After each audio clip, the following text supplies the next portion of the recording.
नमस्कार, मैं हूं डॉक्टर भारती मक्कड़। स्वागत करती हूं आप सबका आयुरस हीलिंग हब में। आज हम बात करेंगे एक बहुत ही इंपॉर्टेंट टॉपिक पीसीओएस के बारे में। इसे पीसीओडी या पॉलीसिस्टिक ओवेरियन सिंड्रोम भी कहा जाता है। पीसीओएस जो है ये फीमेल्स में पाया जाता है और इसके बढ़ने का स्तर या इसके बढ़ने का इंसिडेंस डे बाय डे बढ़ता जा रहा है। ज्यादातर ये टीनेज गर्ल्स में पाया जाता है।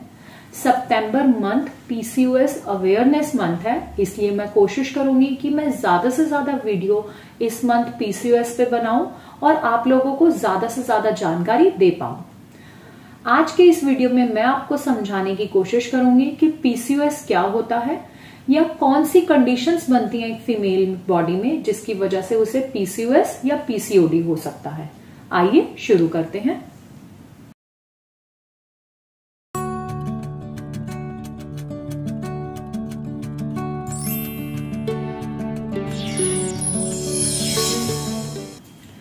पीसीओएस के बारे में डिटेल में बताने से पहले मैं आप लोगों को फीमेल रिप्रोडक्टिव सिस्टम के बारे में थोड़ा सा बताना चाहती हूँ।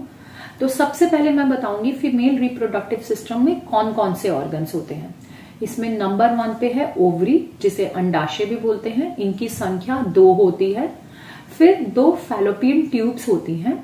इसके बाद नंबर 3 पे यूट्रस, जिसे गर्भाशय भी बोलते हैं। और नंबर 4 पे एक ओपनिंग होती है जिसे हम वेजाइना बुलाते हैं। जब एक फीमेल अपनी टीन एज में या रिप्रोडक्टिव एज में एंटर करती है तो उसके बॉडी में हार्मोनल चेंजेस होते हैं। उसके हार्मोन्स जो हैं वो ज्यादा एक्टिवेट हो जाते हैं, जिसकी वजह से उसके फीमेल रिप्रोडक्टिव ऑर्गन्स भी सक्रिय हो जाते हैं, बहुत अच्छे से काम करने लगते हैं। तो सबसे पहले मैं आपको इन ऑर्गन्स के क्या फंक्शंस हैं ये बताती हूँ। इसमें जो ओवरी है, जिसे हम अंडाशय भी बोलते हैं, इसका बहुत इंपॉर्टेंट काम है ओवुलेशन, यानी कि फीमेल एग या फीमेल अंडे को बनाना। ओवरी महीने में एक बार फीमेल एग को बनाती है जिसे हम ओवम बोलते हैं, और इस प्रक्रिया को ओवुलेशन कहा जाता है। उसके बाद फैलोपियन ट्यूब्स, जो कि एक ट्यूब लाइक स्ट्रक्चर है, ये ओवम इससे ट्रांसपोर्ट किया जाता है और यूट्रस तक लाया जाता है। ओवम वहां रहकर, यूट्रस में रहकर मेल एग, जिसे हम स्पर्म कहते हैं, उसका वेट करता है। अगर मेल एग आता है यानी कि स्पर्म्स आते हैं और ओवम का स्पर्म से मिलन हो जाता है, या जिसे हम फर्टिलाइजेशन बोलते हैं, ये कंडीशन हो जाती है तो एक फीमेल जो है वो प्रेग्नेंट हो जाती है। लेकिन अगर ऐसा नहीं होता है तो फिर कुछ दिनों के बाद पीरियड्स यानी कि मेंस्ट्रुअल डिस्चार्ज होने लगता है और जो फीमेल एग है वो मेंस्ट्रुअल डिस्चार्ज से बाहर आ जाता है। ये प्रक्रिया महीने दर महीने चलती रहती है जब तक एक फीमेल प्रेग्नेंट नहीं होती। तो ये मैंने आपको समझाने की कोशिश की है कि एक फीमेल बॉडी में क्या क्या प्रोसीजर चल रहा होता है, उसकी फिजियोलॉजी क्या है। अब मैं आपको समझाना चाहूंगी कि पीसीओएस कंडीशन में क्या होता है। पीसीओएस की कंडीशन में एक फीमेल बॉडी में फीमेल हार्मोन्स के साथ मेल हार्मोन्स का निर्माण ज्यादा क्वांटिटी में होने लगता है। मेल हार्मोन, जिसे हम टेस्टोस्टेरोन बुलाते हैं, जब ये एक फीमेल बॉडी में ज्यादा बनने लगता है तो फीमेल की ओवरीज ओवम नहीं बना पाती है। यदि ओवम ही नहीं बनेगा तो कोई भी फीमेल प्रेग्नेंट नहीं हो सकती। इस तरह से अगर एक फीमेल बॉडी एग ही प्रोड्यूस नहीं कर पाएगी तो वो कभी प्रेग्नेंट नहीं होती। इसलिए पीसीओएस का एक मेन सिम्टम या एक मेन कंडीशन जो है वो इनफर्टिलिटी या बांझत्व होता है। आगे मैं इसके बाद बताना चाहूंगी कि क्या होता है अगर फीमेल ओवरी में ओवम नहीं बनता, बल्कि वहां पर इस कंडीशन में जब टेस्टोस्टेरोन बॉडी में बढ़ जाता है तो सिस्ट बनने लगते हैं और ये सिस्ट बहुत सारे हो जाते हैं। जब कोई गायनाकोलॉजिस्ट या कोई डॉक्टर अल्ट्रासाउंड कराते हैं तो अल्ट्रासाउंड में पाया जाता है कि ओवरी में बहुत सारी सिस्ट बन गई हैं, यानी कि गांठें बन गई हैं, क्योंकि ओवरी अपना काम ठीक से नहीं कर रही होती। जो ओवम बनाने के लिए ओवरी में फॉलिकल होता है वो काम ठीक से नहीं कर पा रहा होता, ओवम नहीं बन रहा होता और वहां पे बहुत सारी गांठें बन जाती हैं।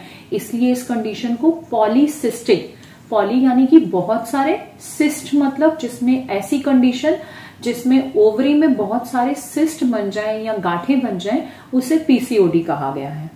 अब अगर मैं आपको आगे समझाऊं, अगर ओवम नहीं बनता है तो ओवम ही आगे चल के वेट करता है कि उसका स्पर्म के साथ मिलन हो या नहीं मिलन हो, और अगर नहीं होता है तभी पीरियड्स होते हैं या तभी मेंस्ट्रुअल डिस्चार्ज होता है। अब अगर ओवम ही नहीं बनेगा तो आगे की पूरी साइकिल डिस्टर्ब हो जाती है।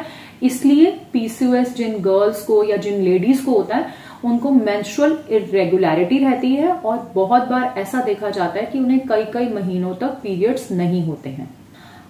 आगे की अगर मैं आपको सिम्टम्स बताना चाहूं तो टेस्टोस्टेरोन जो कि एक मेल हार्मोन्स है वो बॉडी में बढ़ जाता है, इसलिए कुछ और भी चीजें देखी जाती हैं।